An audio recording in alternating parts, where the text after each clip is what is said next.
Hello everyone, आप देख रहे हैं मैथ्स विद राकेश चोकर। दोस्तों, आज हम बात करने वाले हैं केवीएस के बारे में। सोशल मीडिया पर एक न्यूज़ उड़ रही है कि केवीएस अपना एग्जाम पैटर्न चेंज करने जा रहा है। तो ये न्यूज़ कितनी सच है और इसके बारे में क्या-क्या आपको जानने की ज़रूरत है, और अगर आप केवीएस की तैयारी कर रहे हैं या करना चाहते हैं, तो यहाँ पर आपको किन-किन बातों का ध्यान रखना है। तो सबसे पहले मैं आपको एक चीज़ बता दूँ, अगर आप मेरे चैनल पर पहली बार आए हैं तो चैनल को सब्सक्राइब ज़रूर कर लें।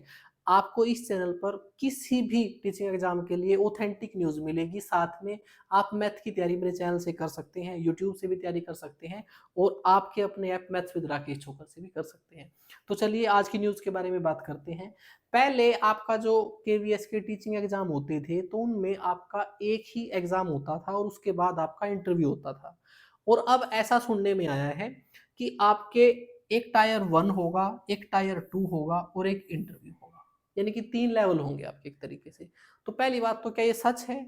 अभी तक ऐसा प्रपोज़ किया गया है, ऐसा प्रोसेस में है कि भई शायद केवीएस का आपका एग्ज़ाम पैटर्न चेंज कर दिया जाए, ये अभी हुआ नहीं है।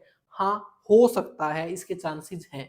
तो अगर ऐसा मेबी हो सकता है, तो आपको इन चीज़ों के बारे में पता होना चाहिए। तो अगर इसके बारे में मोटी-मोटी बातें बताऊँ तो ये है कि जो आपका टायर 1 है, उसको क्वालिफाइंग नेचर कर दिया जाएगा और आपका टायर 2 डिस्क्रिप्टिव पेपर होगा। और ये डिस्क्रिप्टिव सुनते ही बहुत सारे एस्पिरेंट के कान खड़े हो गए होंगे, क्योंकि उनको सिर्फ मल्टीपल चॉइस क्वेश्चन करने की आदत है। अचानक अगर कोई भी डिस्क्रिप्टिव पेपर आ जाता है तो एक अजीब तरीके का डर पैदा हो जाता है। तो मैं आज उसी के बारे में बात करूंगा और उसका एक बेस्ट सॉल्यूशन भी बताऊंगा कि इतनी डरने की भी बात नहीं है अगर आपका डिस्क्रिप्टिव पेपर होता है। तो ये वीडियो आप एक बार कंप्लीट देख लें। दूसरा मैं इसके बारे में बात करूंगा कि क्या कुछ सिलेबस में चेंज आएगा। जो आपका टायर 1 होगा, क्या उसका सिलेबस चेंज हो जाएगा, इसके बारे में बात करेंगे। और एक लास्ट, अगर आपका एग्जाम पैटर्न चेंज हो जाता है तो हमारी स्ट्रेटजी क्या होनी चाहिए। तो चलिए शुरू करते हैं।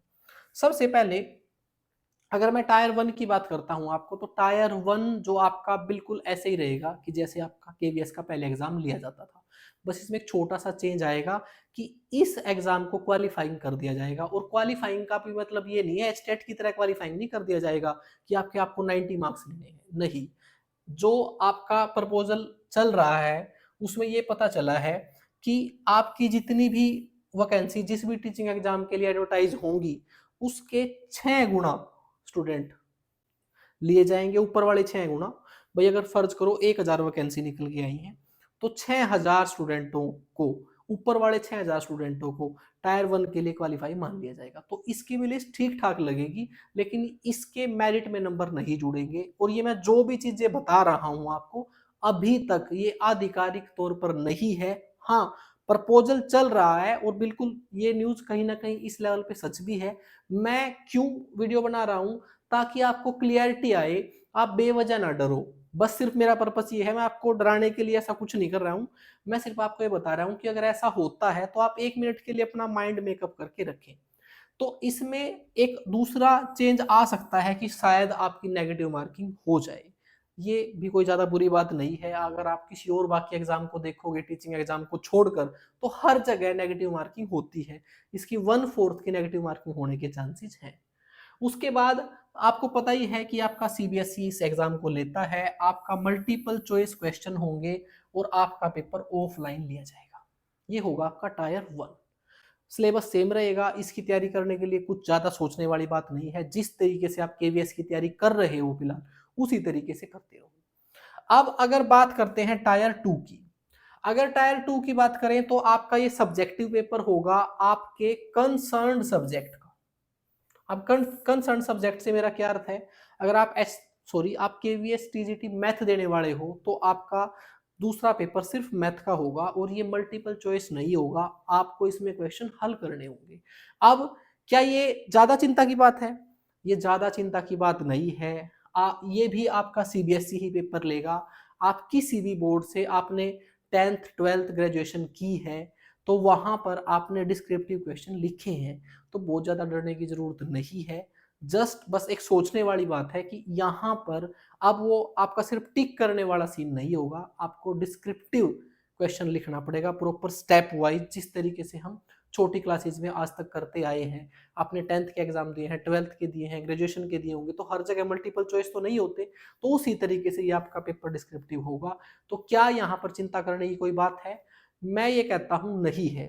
अगर कोई मेरे स्टूडेंट इस वीडियो को देख रहे हैं जो केवीएस टीजीटी मैथ की मेरे से तैयारी कर रहे हैं, उन्होंने मेरे से बैच परचेज कर रखा है, तो पहले तो वो ये समझें कि जो टायर 1 क्वालिफाई करेगा वही तो टायर 2 में जाएगा।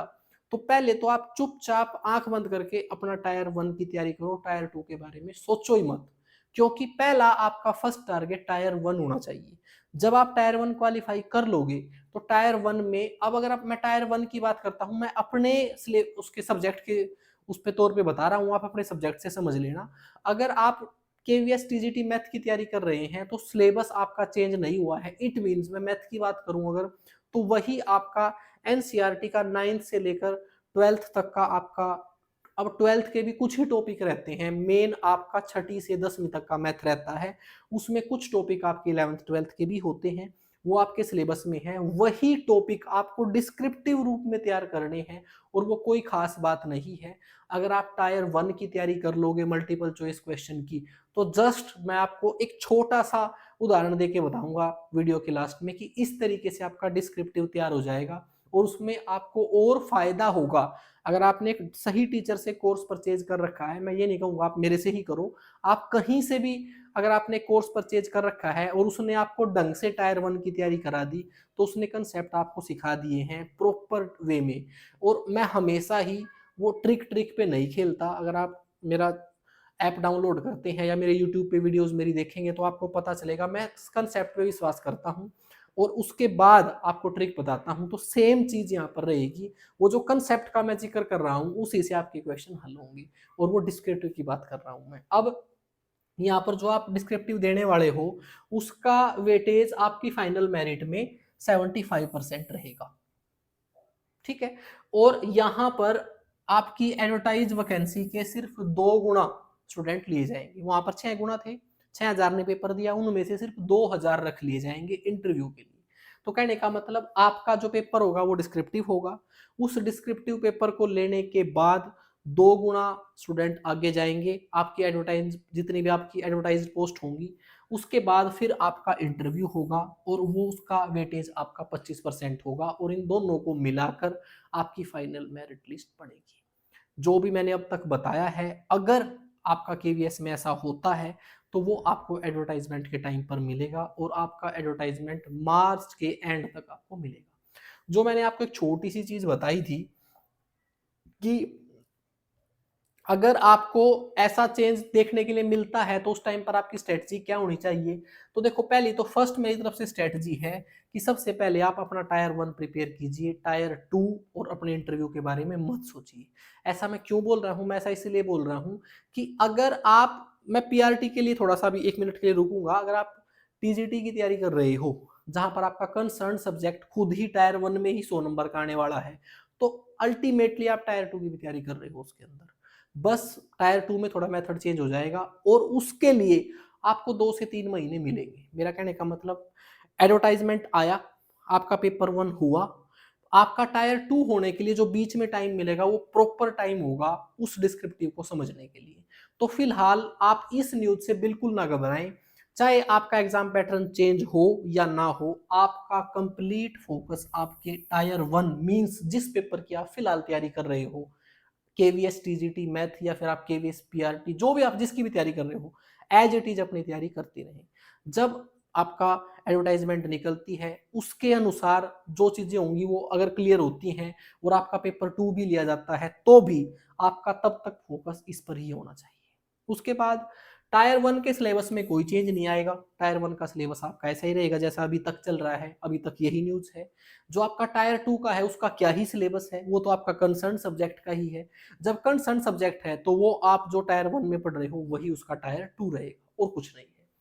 उसके बाद फिलहाल आपको क्या करना चाहिए, आपको प्रीवियस ईयर पेपर लगाना चाहिए। अगर मेरा यूट्यूब चैनल मैथ के लिए है। अगर आप केवीएस टीजीटी मैथ की तैयारी कर रहे हैं तो मैंने आपका जो 2023 में केवीएस टीजीटी मैथ हुआ था वो कंप्लीट पेपर हल करा रखा है, यूट्यूब से आप देख सकते हो। और उससे पिछले वाले पेपर आप खुद से ट्राई कर सकते हो। आपका केवीएस का सिलेबस 2023 में भी चेंज हुआ था, तो उस टाइम पर जो एक पेपर लिया गया था तो वो मैंने कंप्लीट हल करा रखा है। 4 से 3 घंटे की वीडियो है, उसको आप जरूर देख लें एक बार, उससे आपको एग्जैक्ट आइडिया लगेगा कि आपका एग्जाम कैसा होने वाला है। उसके बाद आप दूसरा मेरी तरफ से एक राय है, जो अगर आप किसी भी टीजीटी को दे रहे हो किसी भी सब्जेक्ट से, तो आपका मेन फोकस आपके कंसर्न सब्जेक्ट पे होना चाहिए। और कंसर्न सब्जेक्ट को तैयार करने के लिए मैं आपको एक ही सजेशन दूंगा कि आप कोई ना कोई कोर्स परचेज कर लें। मैं ये नहीं कह रहा हूं कि आप मेरा कोर्स परचेज कीजिए, लेकिन अपने कंसर्न सब्जेक्ट को सुधारने के लिए आपका केवीएस का, आपका ईएमआरएस का, आपका एनवीएस का, इन सब का सभी का सिलेबस 80% मैच करता है और सेम है।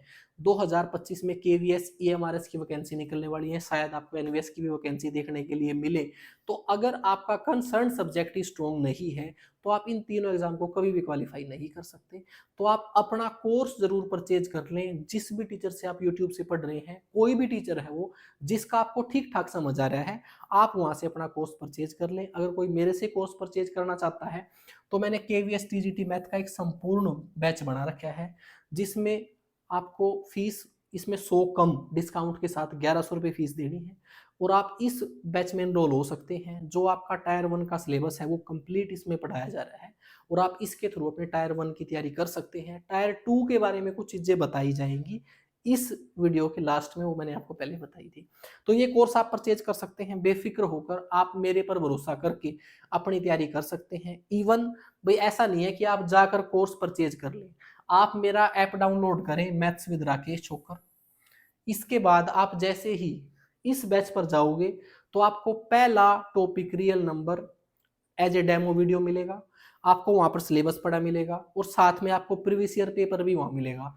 तो 4 से 5 वीडियोस आप पहले देख सकते हैं, उसके बाद कोर्स परचेज करें, ताकि आपको पता चले कि आप जिस टीचर से पढ़ रहे हो वो किस लेवल का पढ़ा रहा है और आपको समझ आ रहा है या नहीं, तभी आप अपना कोर्स परचेज करें। उसके बाद मैं वापिस अगर यहीं पर आऊं तो कोई मेरे से अगर ये पूछे कि इस एग्जाम को क्वालिफाई कैसे किया जा सकता है, तो मैं कहूंगा practice is the key of success. कोई भी आपको कॉम्पिटिटिव एग्जाम क्वालिफाई करना है, चाहे टीचिंग का है चाहे वैसा है, उसके लिए सबसे जरूरी चीज होती है प्रैक्टिस। तो प्रैक्टिस के लिए आप अगर कोई, तो फिर मैं दोबारा वही कहूंगा कि अगर आप कोई किसी टीचर को फॉलो कर रहे हो जो आपको हर एक टॉपिक को पढ़ाता है और प्रैक्टिस सीट देता है, ये सबसे रिलेवेंट तरीका रहेगा। यहाँ पर एक बहुत बड़ी समस्या है, जो भी आपके टीचिंग एग्जाम ऐसे हैं जहाँ जो एनसीईआरटी बेस्ड है, जो आपका केवीएस है, ईएमआरएस है, आपका डीएसएसबी है, आपका एनवीएस है, इसमें एसएससी वाले क्वेश्चन नहीं आते। तो आप वो एसएससी और रेलवे वाले क्वेश्चन मत लगाने लग जाया करो। ये एनसीईआरटी बेस्ड आपका एग्जाम है, तो यहाँ पर आपके क्वेश्चनों का लेवल अलग है। मैं ये नहीं कहता कि वो टफ है ये टफ है, मैं सिर्फ ये कह रहा हूँ दोनों अलग अलग हैं।